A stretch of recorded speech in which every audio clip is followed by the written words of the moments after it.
What's up, guys? It's Brian here. Today I am bringing you guys a review of the 2023 LEGO Star Wars Endor Speeder Chase diorama. The set number is 75353, contains 608 pieces, retails for a whopping $80 US. That has been a very controversial price, and we will talk about it later. However, I paid $50 for this thing on Mercari. So, that is why I actually got it. I said in my analysis video I would absolutely not pay 80 bucks for it. And I was true to my word. I did not go out and get this on day one and pay 80 bucks for it. I paid 50, and so we'll talk about that value later. But for now, let's get into the build itself. Now, as with all of the diorama sets, what you see here is what you get. This is a display model. It is a collector's model designed for, 18 plus. So this is not a toy. For all intents and purposes, there's no play features. It is all for display. This is a display-only set. And for what it does, I think it captures the scene very, very well. This is one of the, if not, I think it's the only diorama set. It's the only one of the 5 that can be displayed from any angle and actually look good. You can put this on a shelf in the middle of a room, and if someone walks behind it, or put it on a table or something in the middle of a room, someone walks behind it, they won't see just an ugly back to the set. They'll still see a nice little Endor scene. So I really appreciate that. It's also one of the only ones where the build kind of leaks over the edge of the base. So as you can see, the speeder on this side, you could put this speeder elsewhere. I don't know if these are the original positionings of the speeders. I've played around with this set quite a lot and moved some of the pieces around a bit. But this is it. This is the build. It's got the quote, the very famous Luke Skywalker quote, "Quick, jam their comlink center switch," printed on there very nicely. Whether the quote is memorable or not, it's still a nice print. You got the Return of the Jedi block right here, which if you don't like it, you can remove it, but I happen to like it a lot, so I'm going to put it back on there for now, because I like it. If you want to take it off, it gives you a tile on the top to cover that little slot right there where the jumper tiles are. But my one complaint about this set, my one big complaint about this thing design-wise, is the way that the speeder bikes are at an angle. In theory, it's cool. On the box/instruction manual, it looks pretty cool. But there were obviously some camera tricks going on when they did this render or something like that, because you can't really get this look very easily. I've experimented with it, with just trying to angle these speeders a certain way to try to replicate the look that's on the box, and it just doesn't really work. This is kinda close, but it's not even really that close. You have to move the speeders around quite a bit to get them to even be at a good angle. And I don't like it at all. But luckily that's a very easy thing to fix, because the set comes with these little action pieces. I think they were first introduced in clear in the Marvel CMF, as I just drop it, the first Marvel CMF. They use these on top of translucent lightsaber blades. So luckily, you can just take those pieces off and stick the speeders on like so. And I think it actually looks a lot better, because you can then display it at any height. And you won't just be looking down at the speeders. So you can just stick those on like so. And then you have what I think looks a lot better. A much, much better depiction of the scene that you can look at from up, down, every direction. That looks good. And you're not worried about weird angles. You can't even see the minifigures when it's when these little pieces are being used. But again, very easily removable, and I'm not going to put them back on for the duration of this review, because I like it this way a lot better. Now, if you guys have been following me for a while, you know how much I love LEGO nature mocks, and this kind of felt like putting together a nature mock. It doesn't use that much of a variety of pieces, but I think it really does get the job done. Having the base be a dark nougat color, or I think that's medium nougat, is very, very nice. You get 3 large plates for that base, as you can see on the underside. You get 3 big plates. They're all connected like so. You get a whole bunch of fern pieces, lily pads, those little tiny little tree pieces, and that's basically the variety of plant pieces. And then you have the 2 trees, which are built up very, very nicely. These fern pieces do tend to fall off if you just kind of handle them wrong. I'm just going to take those off for now. But these tree pieces are very, very nice. The little builds for them. They are snot technique, so you're building with the bricks with the side-facing studs, and then you just build all the way up. And I like the little cross-section they have up here. That's a nice way to end the tree build and give an indication that the tree is much taller. I like that quite a bit. And the way they do the branches is actually very interesting, using those old, bionicle tentacle pieces to give branches. There's 4 branches on this side with identical leaf builds or leaf arrangements, and then 3 on this side. Obviously, you can do whatever you want with these to make it more appealing or so, but I kind of like the uniformity for this mock, I said this mock, for this set, which feels like a mock, because it knows what it wants to do and what it wants to accomplish, and I think it does that very well, using not a huge variety of pieces. It still feels like a buildable product instead of just a mock that you would see at Brickworld, which is kind of what you're paying for. You're paying for something that is a product that you can build fairly easily while also having mock-level details. And I like that quite a bit about this diorama set in particular. Now, if you take a look at the speeder bike, the speeder bike is very well done. I like the way this is done quite a bit. I was hesitant about the dark tan at first because I'm just so used to seeing Endor speeder bikes in brown, but I love dark tan as a Lego color, and it works really well here. There's no, like, seat for the minifigure for, like, with studs. You have to connect them using the handlebars, which are also done very well, and connected at the bottom like so. These little foot pads that obviously a minifigure foot can't reach them. I didn't even know that was a legal building technique, having the droid arm holding a tile like that.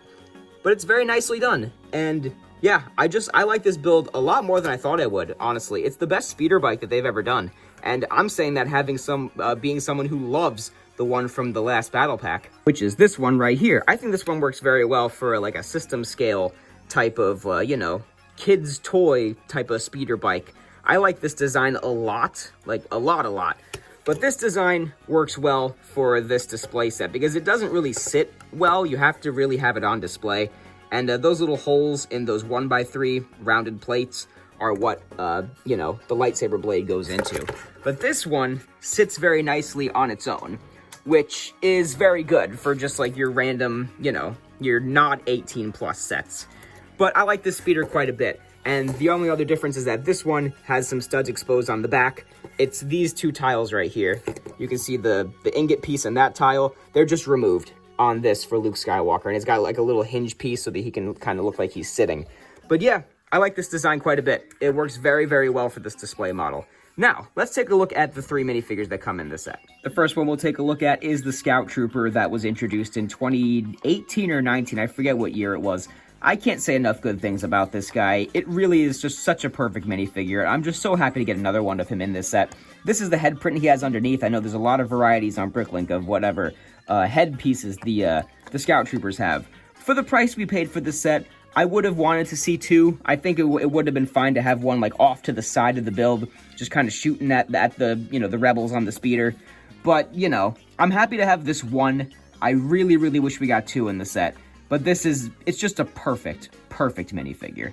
Now, the other 2 minifigures in this set, Luke and Leia, this one being Leia, have been the subject of much controversy in the community because people don't think these minifigures are good, and I definitely understand why, especially since we've previously gotten Endor minifigures with ponchos. This Leia figure probably should have had a cloth poncho, and so should the Luke minifigure. And this minifigure could have also had dual molded legs very easily. There's no reason why she should be all olive green like that. It doesn't really make a lot of sense for her to be olive green top to bottom. I happen to like olive green, so yeah, maybe I'm a sucker for these Endor minifigures just because I like Endor so much. But yeah, she really should have a cloth, like, you know, the Endor cloth, the camo cloth, and dual molded legs. Go check out Mayday Fig's video on it. He did some good upgrade. He did a good upgrade video with these 2 figures. But for what we have right here, I think it's okay. I think if this was a playset that is not incredibly overpriced, this figure would have been fine. However, the fact remains that this is an 18 plus set and they're charging a lot of money for, so they really should have gone all out to make these figures above and beyond perfect. If we had never seen a cloth, like a cloth camo used for Endor figures, this would be fine. And I like it because this is the only version of Endor Leia in this outfit that I have. So I'm fine with it personally, and the cloth goes for a lot of money. So I'm not going to worry about upgrading this figure anytime soon. It does the job for me, but I understand perfectly why it doesn't for some people. And the same can be said for the Luke Skywalker minifigure. This is a figure that I like a lot because I don't have a version of Luke in his Endor outfit, except for the much, much older, like 1999 version that came with, you know... Here, I have it right over here, actually. Let me just pull this figure. This one. This is the last Endor loot that I have. Obviously, this figure is a major, major upgrade. However, it does have some serious downsides, like the legs. They should be dual molded legs. And aside, if we're not even talking about giving him cloth, which he should have a cloth poncho, the arms should be either black or dual molded. They could be dark tan on the top and black on the bottom. The legs, again, should be dual molded with black on the bottom. That would have looked a lot better. Luke does have an alternate face there, as you can see. However, the printing that we have here is very nice. It's well done, but not accurate. And I think that's the theme with both of these figures, honestly. Now, I'm going to try something here. I saw my friend Sam, Childish Landino, make a custom where Luke had black arms instead of dark tan, just as a purist upgrade. Now, this does not look bad at all. I think this figure is 1,000 times better, actually, when he has black arms instead of dark tan. That's just a nice purist upgrade that you can do. And, you know, honestly, I've painted lots of Lego figures in the past. I might just paint on these legs and make them quote-unquote dual molded to give them some black detail. But this really isn't that bad. Maybe I'll even try with the dark tan arms, too, to spray paint them or something. This is a bit of an upgrade. So if you want to do a purist upgrade to your Luke Skywalker, this is not a bad way to go. However, the figure that we have, it's not the worst thing in the world, and again, for me personally, it gets the job done, but I really do understand why everybody's not happy about this figure. So all in all, I think this set is a good addition to the LEGO Star Wars diorama lineup, especially alongside the Death Star Final Duel that's also the 40th anniversary of Return of the Jedi, and, you know, the other ones look good next to it too. But, obviously, the price is ridiculous. $80 for this is insane, and especially having it in hand, it's small. It does provide some cool details. It provides a very complete scene of the Endor chase from some very nice details that are like on the ground, very nice groundwork done. The trees are very well done. The speeders are very well done. Pretty much everything is incredibly well done, if not stellar, except for these two figures, which some people are very upset about, and I understand that. They're really not as good as they could be. For me personally, I like them. I think they're fine. I'm gonna do some little upgrades to them, but they're also, honestly, they're gonna sit on that speeder on my Return of the Jedi shelf. So it's not even that big of a deal to me if they don't get upgraded, because they're gonna be kind of hidden in the back of the diorama. You're only gonna see them if you're really looking up close. And they'll be on the shelf. So I don't even know if it's worth it to do with those, like, painting upgrades I was talking about. Because they're gonna go on display and they're gonna sit there. And that's the reality of what's gonna happen. And I'm gonna look at it every once in a while and go, wow, that's a cool diorama. But I'm very, very glad I didn't pay 80 bucks for this. I mean, 80 is so crazy. For what you have here, this didn't take very long to build. Like, yeah, I think the build is close to perfect. Everything about it is very, very good. But I paid $50 on Mercari. I saw a listing for $40, and it shipped for $10, so $50 total. And I think that really is the sweet spot. I think the retail price should have been $60. I could see them charging $70 in 2023, because that's just that's who LEGO is as a company now. They're just charging so much for everything. So I can see $70. $60 is what really should have been the retail price, and $50 is a deal. Like, I'm very happy having paid 50 bucks for this, because the 600 pieces, the price to part ratio works out fairly well. And I forgot to show this before.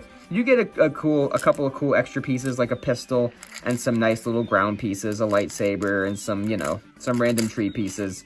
So it's nice. It's a nice little extra parts pack too of various things that you get, but not worth 80 bucks. Definitely not 80 bucks.